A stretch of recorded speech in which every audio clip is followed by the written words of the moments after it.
কি দেখছেন? হুম, আচ্ছা, happy new year. Happy new year কে জানাচ্ছে? ঘাস ফড়িং নাকি? তাহলে আজকে আমাদের পড়ার বিষয় কি হতে পারে? বুঝে দেখো, হ্যাপি নিউ ইয়ার। আচ্ছা, তাহলে আজকে আমরা পড়ালেখা করব ঘাস ফড়িং এর উপরে। হ্যাঁ, ওয়ালাইকুম আসসালাম। তাহলে আমরা ঘাস ফড়িং নিয়ে আলোচনা করব। তো সবাই মনোযোগ দিয়ে শুনবেন। আপনাদের বইতে পেজ নাম্বার 66 বের করেন। Page number 66।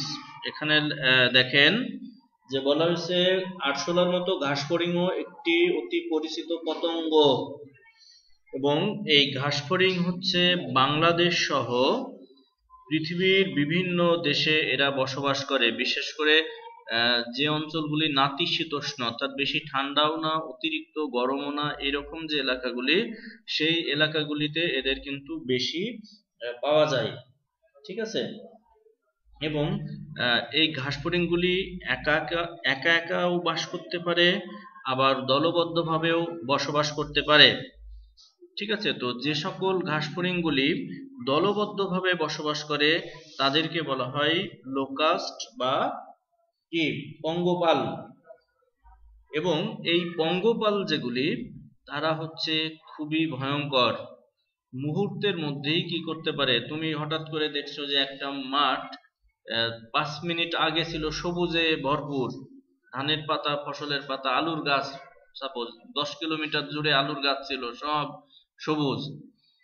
হঠাৎ করে দেখবো 5 মিনিটের মধ্যে একটা সবুজ পাতাও নাই। অর্থাৎ মুহূর্তের মধ্যেই কি করে, এই পঙ্গপালগুলি কিন্তু খেয়ে গাছপালাগুলি সব সাবার করে দিতে পারে। আচ্ছা, এরপর যদি বলি এদের যে দেহের রংগুলি কেমন হতে পারে, সেই রংগুলি আমরা একটু দেখে নিই। এদের দেহের রং চিত্রে আমরা দেখতেই পাচ্ছি, সবুজ হতে পারে, তারপরে নীলাভ সবুজ হতে পারে, তারপরে এই যে পিঙ্ক কালার হতে পারে, তারপরে খড়ের মতো যে রং, সেই রংগুলো কিন্তু এরা হতে পারে। তো স্বভাব এবং বাসস্থান যদি বলি, তো এরা হচ্ছে তৃণভোজী প্রাণী। হ্যাঁ, তো এরা হচ্ছে তৃণভোজী প্রাণী, এবং এরা হচ্ছে পেটুক স্বভাবের প্রাণী। অর্থাৎ এরা সব সময় মানে খাওয়ার মধ্যে থাকে, সব সময় এরা মানে গাছে যতক্ষণ বসে থাকে গাছের পাতা খেতেই থাকে, অর্থাৎ পেটুক স্বভাবের প্রাণী। এবং এদের চর্বণ উপযোগী, মানে চিবিয়ে গাছের পাতা খেতে পারে, এই ধরনের উপযুক্ত কি থাকে, মুখপাঙ্গ থাকে। অর্থাৎ চর্বণ উপযোগী এদের কি থাকবে, মুখপাঙ্গ থাকবে। আর আপনারা হয়তো জানবেন যে সারা পৃথিবীতে প্রায় 20,000 প্রজাতির, সারা পৃথিবীতে প্রায় 20,000 প্রজাতির এই ঘাস ফড়িং আবিষ্কৃত হয়েছে, এবং এই 20,000 প্রজাতির মধ্যে 20 প্রজাতির, অর্থাৎ 20 প্রজাতির ঘাস ফড়িং কিন্তু বাংলাদেশে পাওয়া যায়। ঠিক আছে? তো এই যে সিস্টেমেটিক পজিশন, এর আগের বারও বলেছিলাম যে সিস্টেমেটিক পজিশন বা শ্রেণীবিন্যাস যে রয়েছে ঘাস ফড়িং এর বা হাইডার, এগুলি ভালো করে পড়ে রাখতে হবে, কারণ এগুলি খ নাম্বার যে কোশ্চেনটি, অনুধাবনমূলক যে কোশ্চেন, সেখানেও এটা আসতে পারে। আবার হচ্ছে প্র্যাকটিক্যাল যে পরীক্ষা হবে, সেই প্র্যাকটিক্যাল পরীক্ষাতেও কিন্তু এই সিস্টেমেটিক পজিশনগুলি কিন্তু আসতে পারে, এবং এই জন্য এগুলি মুখস্থ করে রাখতে হবে। তো এখানে দেখো কিংডম লেখা আছে, কি আমরা কিংডমে দেখতে পাচ্ছি অ্যানিমেলিয়া, ফাইলাম মানে পর্ব যেটাকে বলে সেটা হচ্ছে আর্থ্রোপোডা, ক্লাস হচ্ছে ইনসেক্টা, অর্ডার হচ্ছে অর্থোপটেরা, ফ্যামিলি হচ্ছে অ্যাক্রিডিডে, আর জেনাস হচ্ছে পয়কিলোসেরাস, আর স্পিসিস হচ্ছে পয়কিলোসেরাস পিকটাস। তো তোমাদের বইতে দেখো লেখা আছে সাব ক্লাস, 67 নম্বর পেজে দেখো লেখা আছে সাব ক্লাস টেরিগোটা। তো যাদের হচ্ছে ডানা থাকে, বিশেষ করে এই যে পাখা যেটাকে আমরা বলি, ডানা যদি থাকে, তাদেরকে বলা হচ্ছে কি তাদের যে সাবক্লাস সেটাকে বলা হচ্ছে টেরিগোটা, PTEROGOTA, টেরিগোটা। টেরন শব্দ, ল্যাটিন টেরন শব্দের অর্থ হচ্ছে ডানা, উইং। ঠিক আছে, সেখান থেকে আসছে এই টেরিগোটা। তো এখন আমরা দেখব যে আমরা যদি একটি ঘাস ফড়িংকে দেখি তাহলে কোন কোন অংশগুলি তাদের দেখতে পাবো। দেখো, তাহলে ঘাস ফড়িং এর কি থাকে? পা থাকবে, পা থাকবে 3 জোড়া। ঘাস ফড়িং এর পা কয় জোড়া থাকে সবাই বলো তো? কয় জোড়া? 3 জোড়া। 3 জোড়া। 3 জোড়া মানে কি 4টি না 5টাই? 6টি। 6টি। পরীক্ষায় যদি আসে যে 6টি, তাহলে এটা লিখবেন যে এটা তো স্যার কমন পড়েনি, বইতে তো লেখা আছে 3 জোড়া, তাই না? আচ্ছা, ভেরি গুড, আপনাদের অনেক বুদ্ধি। 3 জোড়া মানে 6টি। তো এখন দেখি, এই স্লাইডটা ঝামেলা করছে। এখন দেখেন যে ঘাস ফড়িং এর যদি দেহের কথা বলি, ঘাস ফড়িং এর দেহকে দেখেন কয়টি অংশে ভাগ করা যায়? 3টি। ঘাস ফড়িং এর দেহ, আমার সাথে সাথে সবাই একটু মনে মনে বলবেন, ঘাস ফড়িং এর দেহকে ভাগ করা যায় 3টি অংশে। একটি হচ্ছে মস্তক, বক্ষ এবং উদর। অংশগুলির নাম কি? মস্তক, বক্ষ এবং উদর। আচ্ছা, এরপর যদি বলা হয় মানে বক্ষদেশীয় যে অঞ্চল, থোরাক্স যেটাকে বলা হয়, বক্ষদেশীয় অঞ্চলকে আবার কয়টি অংশে ভাগ করা হয়েছে? 3টি। তো এখানে লেখা প্রোথোরাক্স, মেসোথোরাক্স, মেটাথোরাক্স। আপনার যদি এটা মনে না থাকে আপনি বাংলায় বলেন। প্রোথোরাক্স মানে অগ্রবক্ষ, মধ্যবক্ষ, পশ্চাৎবক্ষ। কোন কোন অংশে ভাগ করা হয়েছে? অগ্রবক্ষ, হ্যাঁ, অগ্র, মধ্য এবং পশ্চাৎবক্ষ। আর সমগ্র যদি বলা হয়, ঘাস ফড়িংকে কয়টি অংশে ভাগ করা হয়েছে? 3টি অংশে।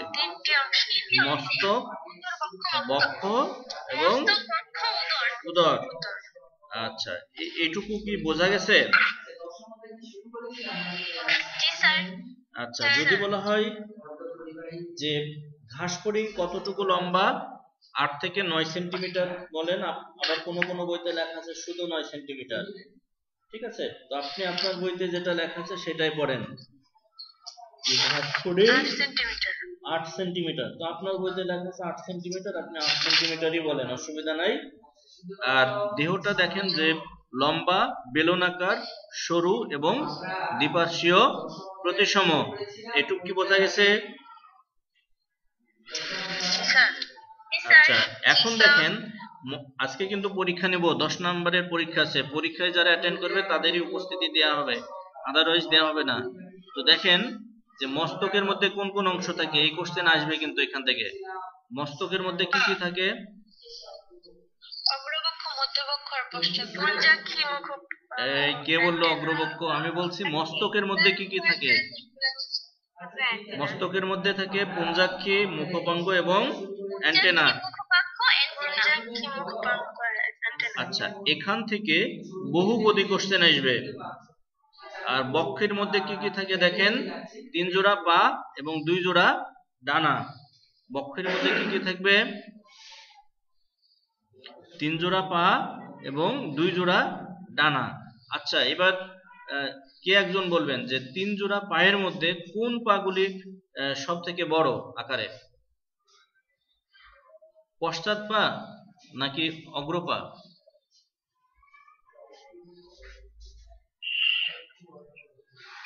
কোন পাটা বড়, অগ্রপদ না পশ্চাৎপদ?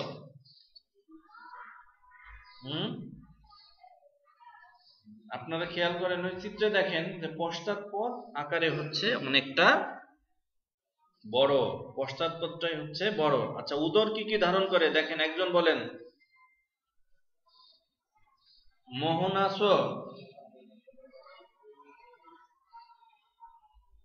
নারায়ণগঞ্জ থেকে একজন বলো যে উদরের মধ্যে কোন কোন অংশগুলি থাকে? কি কথা শুনতে পাচ্ছেন আপনারা?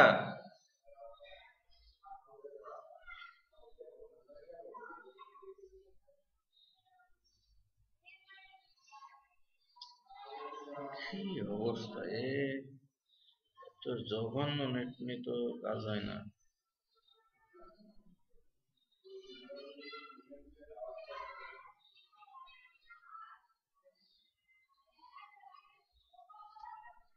একজন বলেন তো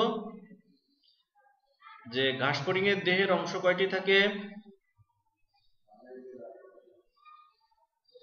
ঘাস ফড়িং এর দেহের অংশ কয়টি থাকে? ঘাস ফড়িং এর দেহের অংশ কয়টি বলেন? তিনটি। আচ্ছা, উদরের মধ্যে কোন কোন অংশগুলি থাকে?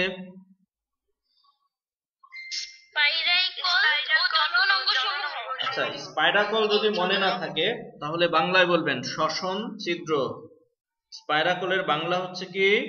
শ্বসন ছিদ্র, তন্ত্র না।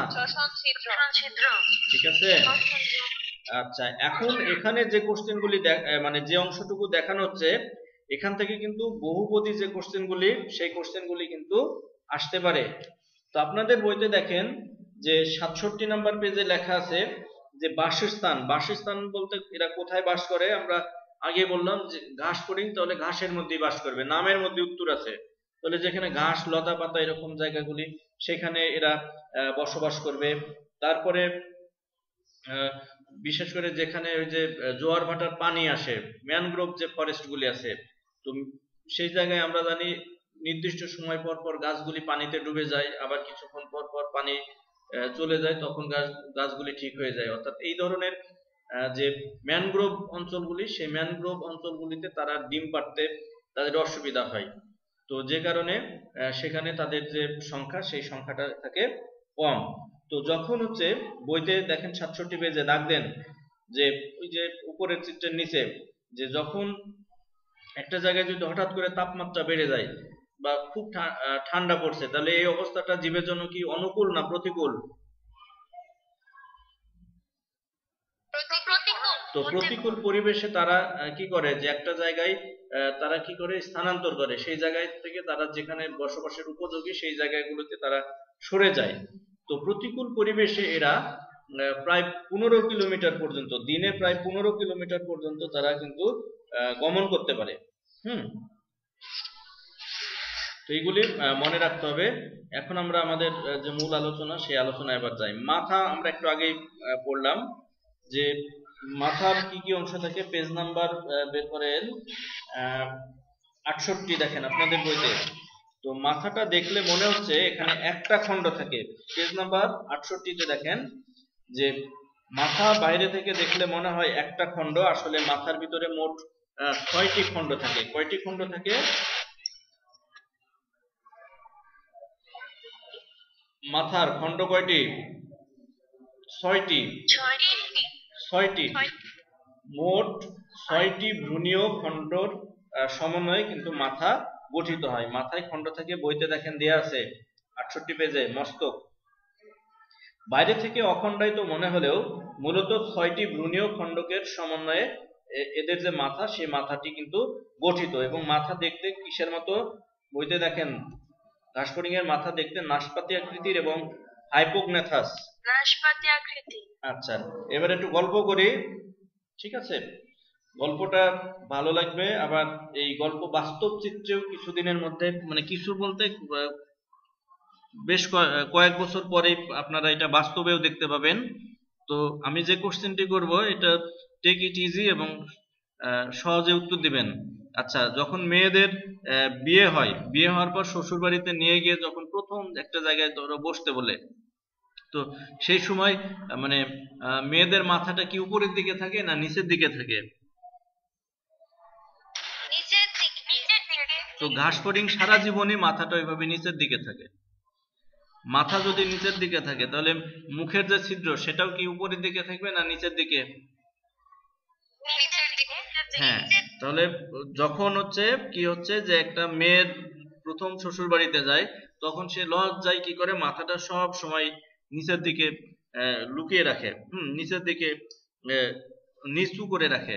তো ঘাস ফড়িং এর মাথাটা হচ্ছে যে নিম্নমুখী থাকে, যে কারণে মুখের ছিদ্রটাও নিম্নমুখী থাকে এবং এই ধরনের মাথাকে বলা হয় হাইপোগনেথাস মাথা। এবার বুঝছেন?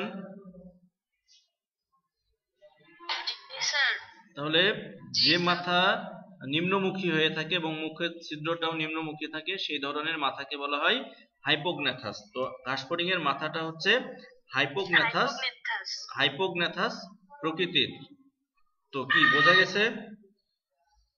ঘাসফড়িং এর মাথা যদি বলা হয় কোন প্রকৃতির, ঘাসফড়িং এর মাথা হচ্ছে হাইপোগনেথাস প্রকৃতির।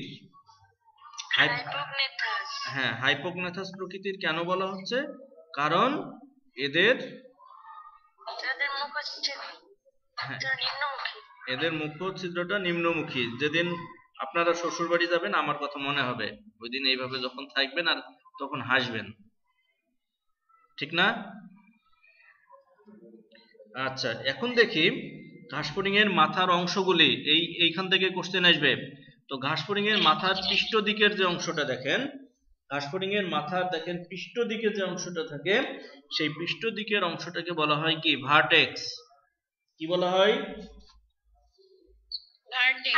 ভার্টেক্স। হ্যাঁ, এবং কপাল গঠনকারী, ঘাসফড়িং এর কপাল গঠনকারী যে অঞ্চল, সেই কপাল গঠনকারী অঞ্চলটাকে বলা হচ্ছে কি? ফ্রন্স। আপনারা বানান ভুল করে লিখবেন ফ্রান্স, নাম্বারও কিন্তু ফ্রান্সে চলে যাবে, ঠিক আছে? ফ্রন্স। হ্যাঁ, মাথার উপরের দিকের অর্থাৎ পৃষ্ঠ দিকের যে অংশটা থাকে সেটাকে বলা হয় ভার্টেক্স, আর কপাল গঠনকারী যে অংশটা থাকে সেটিকে বলা হয় ফ্রন্স। এবার আপনারা প্রত্যেকে হাতটা দুই গালে রাখেন। মনে করেন খুব ঠান্ডা পড়ছে, দুই গালে রাখেন। রাখছেন? তাহলে ঘাসফড়িং এর মাথার দুই পাশে আমাদের যেমন গাল থাকে, তো ঘাসফড়িং এর মাথার দুই পাশে এরকম যে অংশটা থাকে, সেই মাথার দুই পাশের অংশকে বলা হয় জেনা। কি বলা হয়? জেনা। আচ্ছা, এইবার দেখেন ফ্রন্স। ঠিক ফ্রন্সের নিচে আমি একটু দেখানোর চেষ্টা করি। ফ্রন্সের ঠিক নিচে এই যে দেখেন, এই যে ফ্রন্স, এটা তো হচ্ছে ফ্রন্স এই জায়গাটা। আর ফ্রন্সের নিচের এই যে প্লেটটা, এই প্লেটের মতো অংশটাকে বলা হচ্ছে কি? ক্লাইপিয়াস। কি বলা হয়? ক্লাইপিয়াস। হ্যাঁ, ক্লাইপিয়াস। আর ক্লাইপিয়াসের নিচে আবার দেখেন আরেকটা পাতের মতো অংশ, এই অংশটাকে বলা হচ্ছে কি? ল্যাব্রাম। ল্যাব্রাম হচ্ছে ঘাসফড়িং এর উপরের ঠোঁট, লিপ, আপার লিপ, ঠিক আছে? এই ল্যাব্রামই হচ্ছে ঘাসফড়িং এর কি করে? উপরের ঠোঁট বা লিপ গঠন করে। তো এখন যদি বলা হয় মাথার মধ্যে কোন কোন অংশগুলি থাকে, এখন কি বলতে পারবেন? দেখে দেখে বলেন। ভার্টেক্স, ফ্রন্স, ল্যাব্রাম। এখন যদি পরীক্ষায় আসে এরকম যে জেনা কিসের অংশ?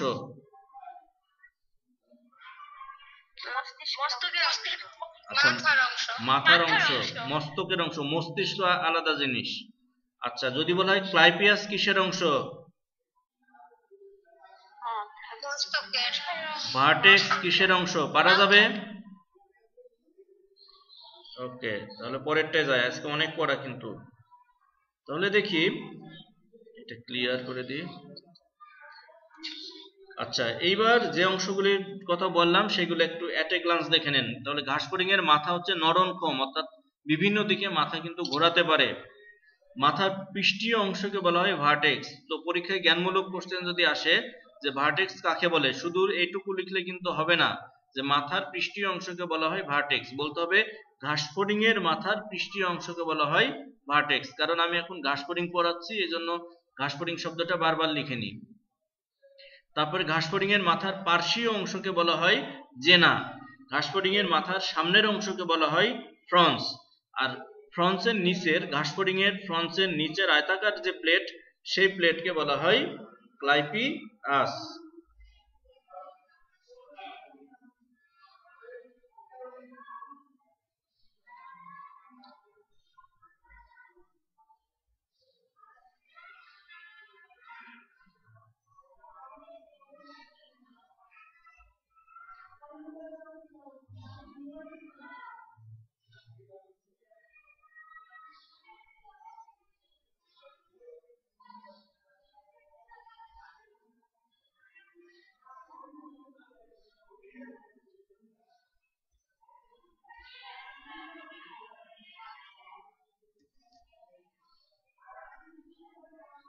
নেটে এত ডিস্টার্ব।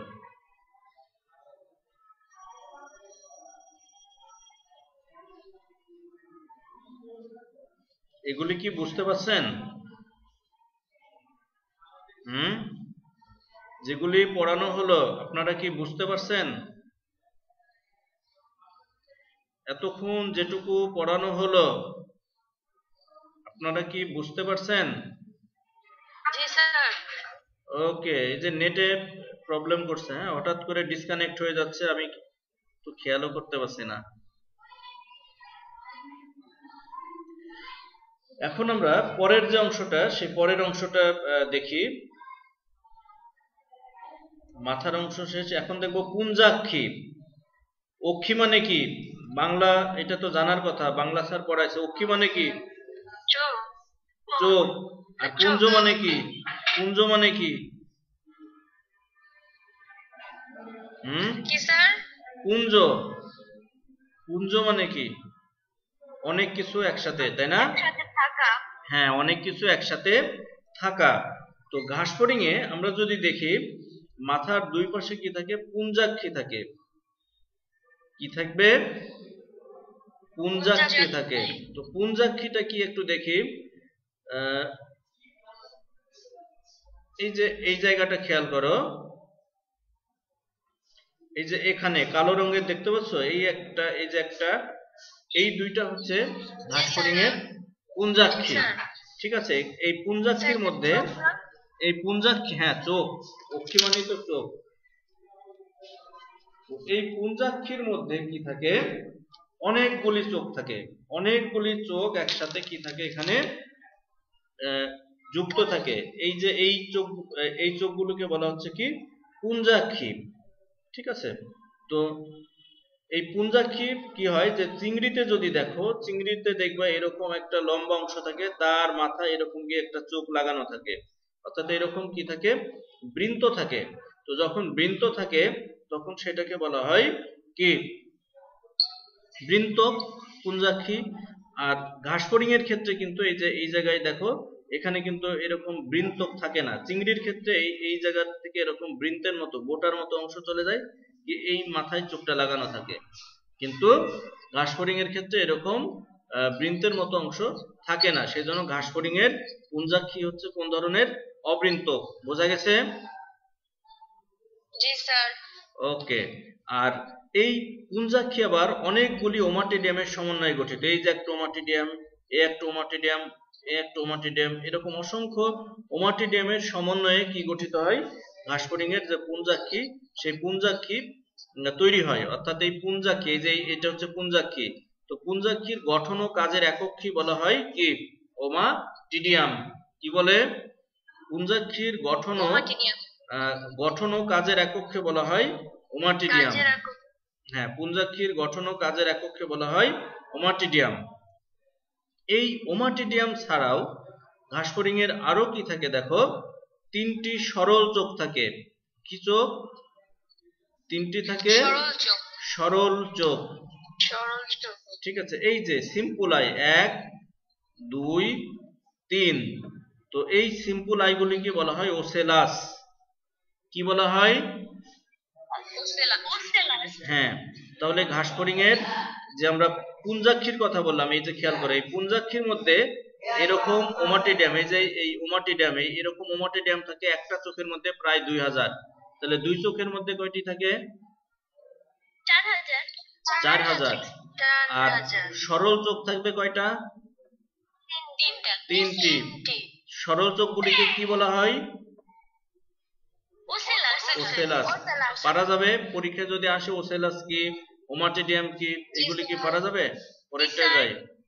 ওকে, তাহলে ঘাসফড়িং এর তিনটি সরল লাক্ষী বা ওসেলি বিদ্যমান।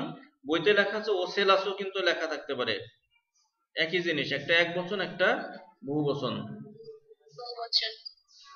আচ্ছা, এখন দেখি অ্যান্টেনা।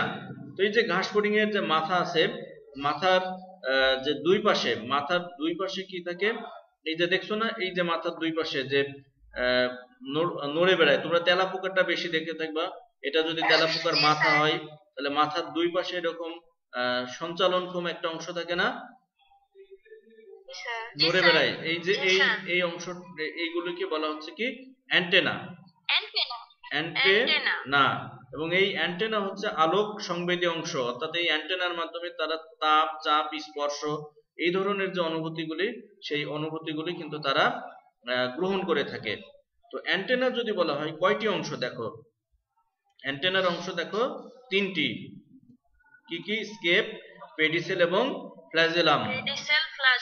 হ্যাঁ, তাহলে অ্যান্টেনার যে অংশটা আমরা একটু লক্ষ্য করি, অ্যান্টেনার যে অংশটা মাথার সাথে লাগানো থাকে, এই যে গোড়ার একদম এই যে অংশটার মাধ্যমে মাথায় লাগানো থাকছে, সেই লাগানো অংশটাকে বলা হচ্ছে কি? স্কেপ। কি বলা হচ্ছে? স্কেপ। তাহলে স্কেপ কি করে? দেহের সাথে সংযুক্ত থাকে। তারপরে দেখো যে, শুনতে পাচ্ছ? ওকে, এরপরে লক্ষ্য করো স্কেপের পরে, দেখো স্কেপের পরে যে অংশটা দেখা যায়, এই অংশটাকে বলা হচ্ছে কি? পেডিসেল। স্কেপের পরের যে অংশ, এই যে এখানে দেখো, এই যে এই অংশটাকে বলা হচ্ছে কি? পেডিসেল। আর পেডিসেলের পরে এই অংশটাই হচ্ছে কি? ফ্ল্যাজেলাম। তো ফ্ল্যাজেলামে কয়টি খণ্ড থাকে? 25টি। আচ্ছা, এখন পরীক্ষা যদি আসে যে অ্যান্টেনার অংশ কয়টি, আমার সাথে বলো।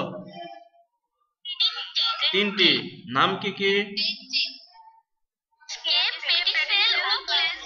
আচ্ছা, যদি বলা হয় অ্যান্টেনার কোন অংশ মাথার সাথে লাগানো থাকে? স্কেপ।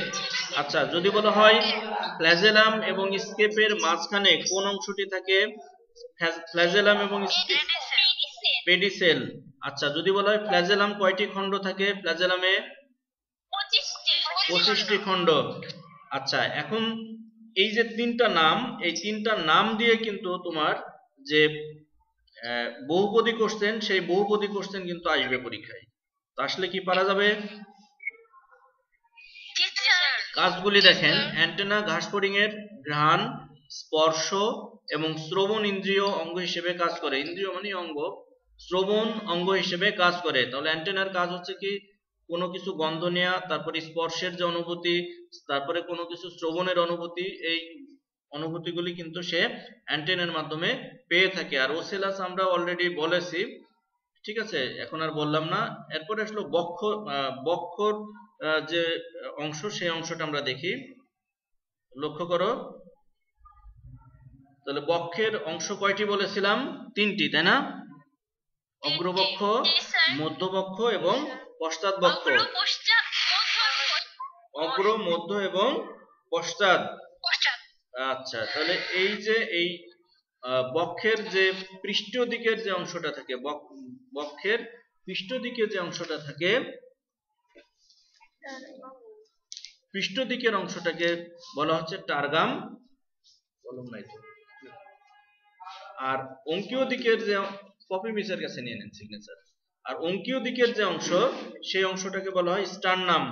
কি বলে? স্টারনাম। দেখেন, তাহলে যদি বলা হয় ঘাসফড়িং এর দেহের পৃষ্ঠ দিকের অংশকে কি বলা হয়? টারগাম। আর অঙ্কীয় দিকের অংশকে বলা হয় কি? স্টারনাম। আর বাকি থাকলো এই যে পার্শ্বদেশ, এই পার্শ্বদেশের নাম কি? পার্শ্বদেশকে বলা হয় প্লিউরন। কি বলে? প্লিউরন। হ্যাঁ, তাহলে আবারও বলছি, আমি যদি এখন একটা চিত্র দিই, চিত্র দিয়ে যদি পিঠের দিকের অংশটাকে ইন্ডিকেট করে দিই যে এ চিহ্নিত অংশের নাম কি, কি লিখবেন? টারগাম। আর অঙ্কীয় দিকের অংশকে কি বলে? স্টারনাম। আর পার্শ্বদেশের অংশকে বলা হয় কি? প্লিউরন। আচ্ছা, এইবার খেয়াল করেন আরেকটা অংশ দেখেন, এই যে এই জায়গাটা ঘাসফড়িং এর যে বাহিরের আবরণটা, প্রীতি আছো? এই বাহিরের যে আবরণ, এই বাহিরের আবরণটা কিউটিকল দ্বারা আবৃত থাকে। আবৃত হয়ে কি করে? প্লেটের মতো তৈরি করে। শক্ত বাদামের যেমন খোসা থাকে, দেখছো চীনা বাদাম, ওরকম শক্ত কি করে দেহের উপরে আবরণ তৈরি করে। এই আবরণকে বলা হয় স্ক্লেরাইট। কি বলে? হ্যাঁ, তাহলে এই যে এইটাকে যদি একটা স্ক্লেরাইট হয়, এই একটা স্ক্লেরাইট হয়, আর দুই স্ক্লেরাইটের মাঝখানে দেখো এই যে মাঝখানের যে অংশটা, এই অংশটা কিন্তু পাতলা থাকে। মাঝখানের এই যে এই জায়গাটা থেকে পাতলা, এবং এই জায়গাটাকে বলা হয় কি সূচার। কি বলে? সূচার। মাঝখানের এই অংশকে বলা হয় কি সূচার। আর এই যে এই জায়গাটাকে কি বলে? দুইটা যে স্ক্লেরাইট, দুই স্ক্লেরাইটের মাঝখানে যে মাঝখানের যে নরম জায়গাটা সেটাকে বলা হচ্ছে সূচার। আর এই শক্ত প্লেটটাকে বলা হয় কি? শক্ত প্লেটকে বলা হয় স্ক্লেরাইট। কি? তাহলে এই যে স্ক্লেরাইট আর দুই স্ক্লেরাইটের মাঝখানের নরম পাতলা অংশকে বলা হয় কি সূচার। ক্লিয়ার? জি স্যার। ওকে, আচ্ছা, এখন আমরা পরেরটায় যাই।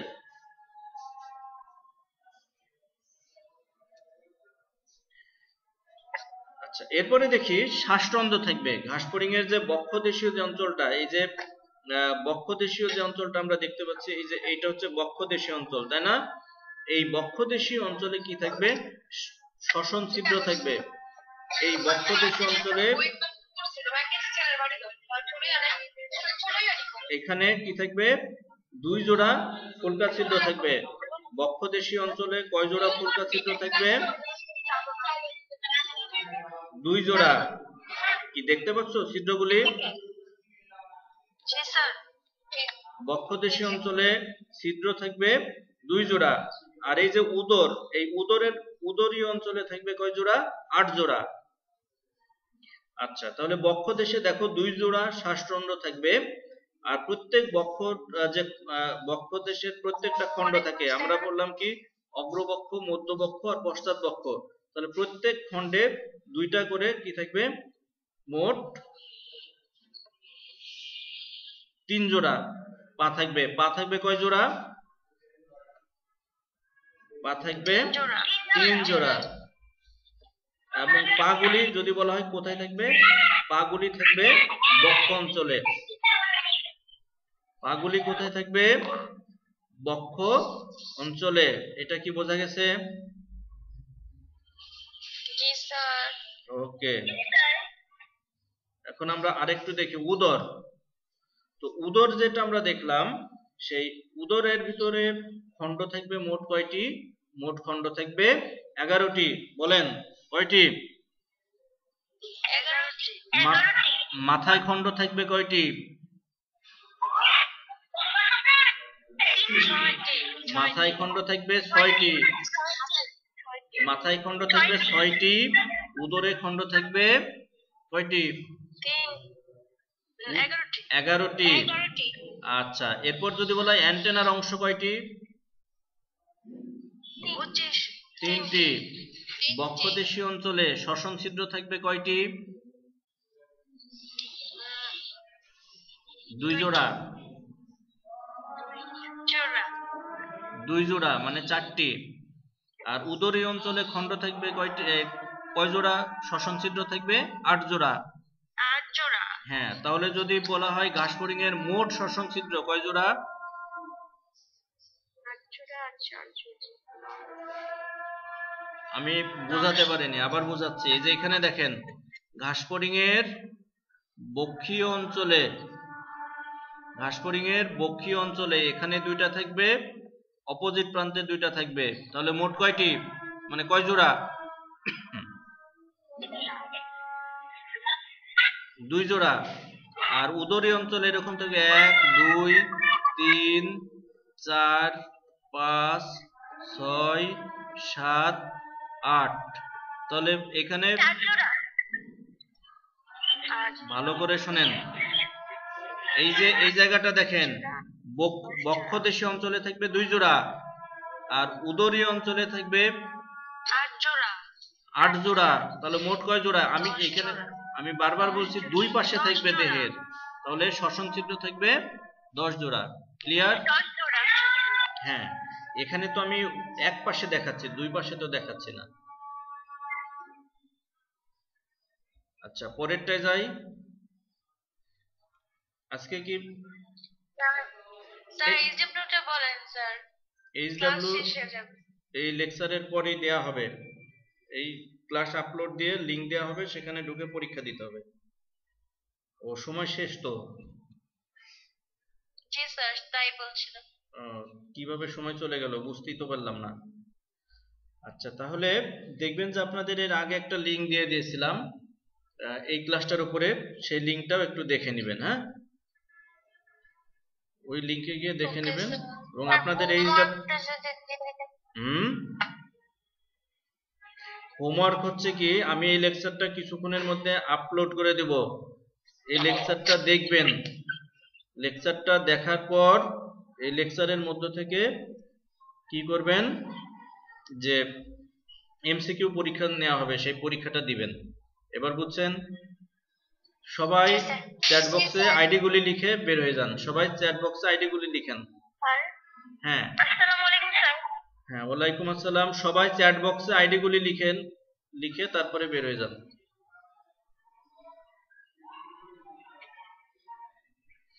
স্যার আর একবার তো দিয়েছিলাম, এখন কি আবার দিব? হ্যাঁ, ওই যে আচ্ছা ঠিক আছে, তোমরা আমার মেসেঞ্জার গ্রুপে দিয়ে দিও। থাক, ওই একবার দিয়েছো, লাইন ডিসকানেক্ট হয়েছে, ডিসকানেক্ট ওইগুলো ডিলিট হয়ে গেছে। আমার মেসেঞ্জার বক্সে লিখে দিও, পার্সোনাল যেটা।